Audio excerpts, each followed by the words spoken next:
ನಮಸ್ತೆ ಎಲ್ಲರಿಗೂ, welcome to Sudha challan. ಇವತ್ತು ಬೆಳಗ್ಗೆ ನಾಷ್ಟಕ್ಕೆ ದೋಸೆ ಮತ್ತು ಆಲೂಗಡ್ಡೆ ಪಲ್ಯ, ಉದ್ದಿನ ವಡೆ ಮಾಡಿದ್ದೆ. ತುಂಬಾ ಚೆನ್ನಾಗಾಗಿತ್ತು ನಾಷ್ಟ ಮಾತ್ರ. ಅದು ನಾಷ್ಟ ಎಲ್ಲ ಮಾಡಿಕೊಂಡು ಅವರು ಕಿರಣ ಎಲ್ಲ ಕಾಲೇಜ್ಗೆಲ್ಲ ಹೊರಟು, ನಾನು ಎಲ್ಲ ಕೆಲಸ ಮುಗಿಸ್ಕೊಂಡು ನಾಷ್ಟ ಮಾಡೋದು 11 ಗಂಟೆನೇ ಆಗಿಬಿಡುತ್ತೆ. ನಾಷ್ಟ ಮಾಡಿಕೊಂಡು ಪಿಂಟುಗೂ ಸ್ವಲ್ಪ ಕೊಡೋಣ ಅಂತ ಹೋದೆ. ಅವ್ನು ತಿಂದಿಲ್ಲ. ಅವನು ಈ ಥರದ್ದೆಲ್ಲ ತಿನ್ನಲ್ಲ. ಅವನಿಗೆ ಮೊಸರನ್ನ ಹಾಕ್ಕೊಟ್ಬಿಟ್ಟು ಅವನಿಗೂ ಹಾಕ್ಕೊಟ್ಬಿಟ್ಟು ನಾನು ತಿಂತಾಯಿದ್ದೆ. ಅಷ್ಟೆಲ್ಲ ತಿಂದಿದ್ದಾದ್ಮೇಲೆ ನೋಡಿದ್ರೆ ರಿಮೋಟ್ ಹೊಡೆದೋಗ್ಬಿಟ್ಟಿತ್ತು. ಬೇಜಾರಾಗ್ಬಿಡ್ತು. ಎಷ್ಟು ರಿಮೋಟ್ ತಂದ್ರೂ ಇರೋದೇ ಇಲ್ಲ. ಎಷ್ಟೊಂದು ರಿಮೋಟ್ಗಳು ಹೊಡೆದು ಹೋಗ್ತಾ ಇರುತ್ತೆ. ಸರಿ, ಒಂದು ಹೋಗಿ ತರೋಣ, ನೈಟ್ ಬಿಗ್ ಬಾಸ್ ನೋಡಬೇಕಲ್ಲ, ಅದಕ್ಕಾದ್ರೂ ಹೋಗಿ ಒಂದು ರಿಮೋಟ್ ತರಬೇಕು ಅಂದ್ಬಿಟ್ಟು ಅಂದ್ಕೊಳ್ತಾ ಇದ್ದೆ. ಎಲ್ಲ ಕೆಲಸ ಮುಗಿಸ್ಕೊಂಡೆ. ಅಕ್ಕಿ ಸ್ವಲ್ಪ ಗೂಡು ಕಟ್ಟಿದಂಗೆ ಆಗ್ಬಿಟ್ಟಿತ್ತು.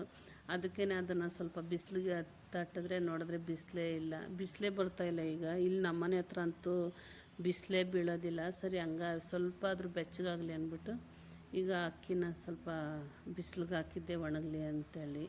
ನೋಡಿದ್ರೆ ಸ್ವಲ್ಪನೂ ಬಿಸಿಲು ಬಂದಿಲ್ಲ. ನೋಡ್ಬೋದು 12-1 ಗಂಟೆ ಆಗಿದೆ, ಒಂದು ಸ್ವಲ್ಪನೂ ಬಿಸಿಲಿಲ್ಲ.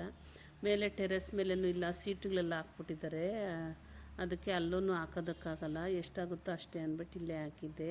ಹಾಕ್ಬಿಟ್ಟು ಮಧ್ಯಾಹ್ನ ಅಡುಗೆಗೆ ನಾನು ಕಾಳು ಸಾರು ಮಾಡಿದ್ದೀನಿ. ತುಂಬಾ ಚೆನ್ನಾಗಿತ್ತು ಸಾರು ಮಾತ್ರ. ಆಲೂಗಡ್ಡೆ, ಬದನೆಕಾಯಿ, ಕಾಳು ಎಲ್ಲ ಮಿಕ್ಸ್ ಕಾಳು ಹಾಕಿದ್ದೀನಿ. ಅವರೆಕಾಳು, ಕಡಲೆಕಾಳು, ಹೆಸ್ರು ಕಾಳು ಎಲ್ಲ ಹಾಕಿ ಮಿಕ್ಸ್ ಕಾಳು ಹಾಕಿ ಸಾಂಬಾರು ಮಾಡಿದ್ದೆ. ಮುದ್ದೆ ಜೊತೆಗಂತೂ ತುಂಬಾ ಚೆನ್ನಾಗಿತ್ತು. ಬಿಸಿ ಬಿಸಿ ಮುದ್ದೆ ಮತ್ತು ಕಾಳು ಸಾರು ಮಾಡಿ ನಮ್ಮ ಮನೆಯವ್ರಿಗೆ ಊಟಕ್ಕೆ ಇಟ್ಕೊಟ್ಟೆ. ಅವರು ಊಟ ಎಲ್ಲ ಮಾಡಿದಾದಮೇಲೆ ನಾನು ಊಟ ಮಾಡಿಬಿಟ್ಟು ಅದೇ ರಿಮೋಟ್ ಹೋಗ್ಬಿಟ್ಟಿತ್ತಲ್ಲ, ರಿಮೋಟ್ ಹೋಗಿ ತರೋಣ ಅಂದ್ಕೊತಾ ಇದ್ದೆ.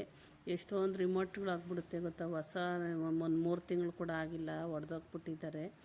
ಇಲ್ಲಿಗೆ ಸೋಫಾ ಮೇಲೆ ಇಕ್ತಾರೆ, ಬೆಳೆಸ್ಬಿಟ್ಟು ಹೊಡೆದಾಕ್ಬಿಡ್ತಾರೆ. ಅದಕ್ಕೆ ಬೇಜಾರಾಗಿ ಬೈಕೊಂಡು ಸರಿ ಹೋಗಿ ಒಂದು ತರೋಣ ಅಂತೇಳಿ ನಾನು ಊಟ ಎಲ್ಲ ಮಾಡಿಕೊಂಡು ಮಧ್ಯಾಹ್ನ 4 ಗಂಟೆ ಮೇಲೆ ಹೋಗಿ ರಿಮೋಟ್ ತಗೊಂಡು ಬಂದೆ. ನೋಡಿದ್ರೆ ಆ ರಿಮೋಟು ವರ್ಕ್ ಆಗ್ತಾಯಿಲ್ಲ.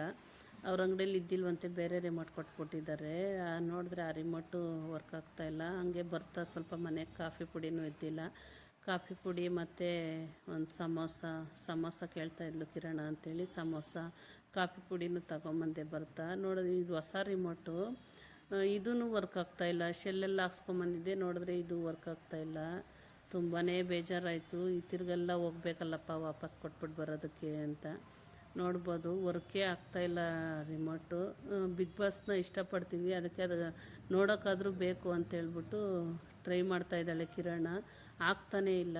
ಬೇರೆ ರಿಮೋಟ್ ತರಬೇಕು. ಈ ವಿಡಿಯೋ ಏನಾದರೂ ಇಷ್ಟ ಆದರೆ ಒಂದು ಲೈಕ್ ಮಾಡಿ, ಶೇರ್ ಮಾಡಿ, ಸಬ್ಸ್ಕ್ರೈಬ್